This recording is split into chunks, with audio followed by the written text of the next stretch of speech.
Bonsoir, chers amis. Merci d'écouter le 99.5 Montréal. Bon mercredi. Est-ce que vous avez des employés? Ou alors, est-ce que vous avez des collègues, mais qui appartiennent à la génération Z, ces jeunes qui sont nés entre 1996 et 2010? Si c'est le cas, restez avec nous. Puis si ce n'est pas le cas, restez quand même avec nous. Mais c'est parce qu'on va plonger dans leur univers ce soir à la génération Z. Apparemment, ce sont des numéros. Tu sais, quand on dit que quelqu'un est tout un numéro, là, apparemment qu'ils ont des exigences particulières, ils ont des besoins, des rêves, des espoirs tout particuliers dans le milieu de travail. On va parler avec quelqu'un qui connaît bien cette génération-là, puis elle va nous la faire comprendre. On parle dans quelques instants également à Antonine Iaccarini, notre nouvelle collaboratrice, mais avant toute chose, rions un peu, ou plutôt crions. Est-ce que vous criez, vous, lorsque vous êtes plus capable, pas en tout, de contrôler une situation, lorsque vous êtes à bout? Oui, non, moi aussi. Moi, non, mais vous pouvez avouer-le, parce que moi, c'est la même affaire. Moi, je crie, je hurle quand vraiment je suis à bout. Mais, je veux dire, vous, comme moi, vous criez de façon raisonnable. Je veux dire, vous ne hurlez pas pendant 25 secondes d'affilée au beau milieu de la rue Mont-Royal, au beau milieu de la semaine, au beau milieu de la journée, là. Tu sais, on est organisé dans notre hurlement. On s'entend. Pourquoi toutes ces questions? Parce que, apparemment, et je vois ça passer un peu partout, les jeunes, la génération Z, celle dont on va parler tout à l'heure, celle qui est à l'honneur ce soir, eh bien, elle organise de plus en plus de séances de cris collectifs à l'extérieur. Non, je ne niaise pas. Apparemment, les jeunes de la génération Z, de plus en plus, ils se réunissent dans un parc, mettons, et là, ils attendent que tout le monde soit arrivé, ils ouvrent les téléphones, ils se filment, et là, à 1, 2, 3, go, ils se mettent à hurler. Pas des slogans, là, pas des phrases bien précises. Ils hurlent pour évacuer leur stress, leurs doutes, bref, leur profond désarroi. C'est drôle. C'est sûr que c'est un peu drôle. Pour être un peu plus précis, c'est même un peu risible.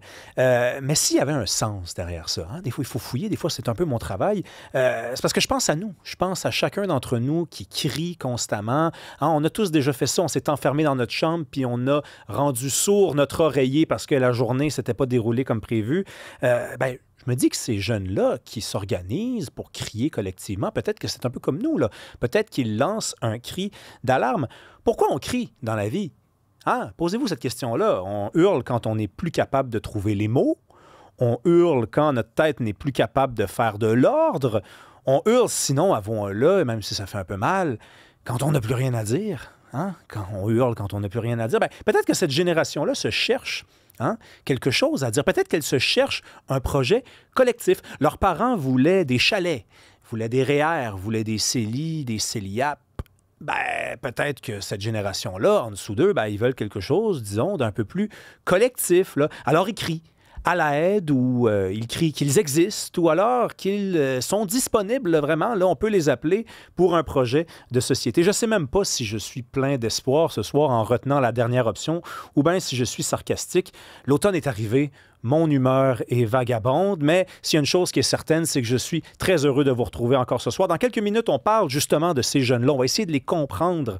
Apparemment, ils révolutionnent complètement le marché du travail. Ils ont des rêves, ils ont des besoins.